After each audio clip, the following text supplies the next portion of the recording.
ভয়াবহ হড়পা বিধ্বস্ত নেপাল বাদশা মৃতের সংখ্যা এখনো পর্যন্ত 289 জনের মৃত্যুর খবর পাওয়া গিয়েছে। নিখোঁজ রয়েছেন শত শত মানুষ। নেপাল তিব্বত সীমান্তে হিমবাহ ধসের পর আচমকা হড়পাবান নেমে আসে। জলের স্রোতে ভেসে যায় বাড়িঘর, রাস্তা ও একের পর এক সেতু। ব্যাপক ক্ষতিগ্রস্ত হয়েছে বিদ্যুৎ ও যোগাযোগ পরিকাঠামো। নিখোঁজদের মধ্যে রয়েছেন বহু পর্যটক ও বিদেশি নাগরিক। ভারতীয় নাগরিকদেরও অনেকে এখনো নিখোঁজ বলে জানা গিয়েছে। নেপালে ভয়াবহ বিপর্যয়ের পর থেকেই যোগাযোগ করা যাচ্ছে না কলকাতা সহ এ রাজ্যের বহু পর্যটকের সঙ্গে। নিখোঁজের তালিকায় রয়েছেন কলকাতা, হুগলি, দক্ষিণ চব্বিশ পরগনা, পশ্চিম বর্ধমান, দার্জিলিং সহ রাজ্যের বেশ কয়েকটি জেলার পর্যটকেরা। কালকে দুটো থেকেই নবান্ন থেকেও হয়েছে, ভবানী ভবন থেকে হয়েছে। আমরা 32-33টা কল পেয়েছি।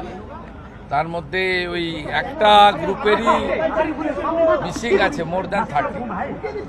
কলকাতা এবং চন্দননগরের। কাঠমান্ডু এমবিসির সঙ্গে যোগাযোগ রাখা হয়েছে। কালকে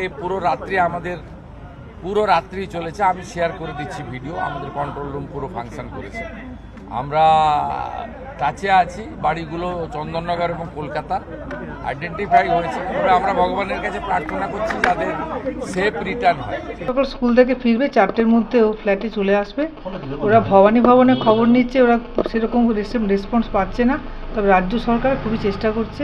ওরা আশ্বাস দিয়েছেন যে আমরা সাহায্য করব। না, চেষ্টা করছেন সবাই। জোর কদমে চলছে উদ্ধার কাজ। সেনা ও নিরাপত্তা বাহিনী পাশাপাশি হেলিকপ্টারে চলছে উদ্ধার ও ত্রাণের কাজ। তবে দুর্গম এলাকা, বন্যার সঙ্গে জমে থাকা পলি ও কাদামাটি উদ্ধার কাজে বড় বাধা হয়ে দাঁড়িয়েছে।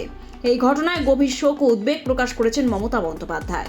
পাশাপাশি নেপালের পরিস্থিতি নিয়ে উদ্বিগ্ন মুখ্যমন্ত্রী। সমবেদনা জানানোর পাশাপাশি হেল্পলাইন নম্বরও ঘোষণা শুভেন্দু অধিকারী।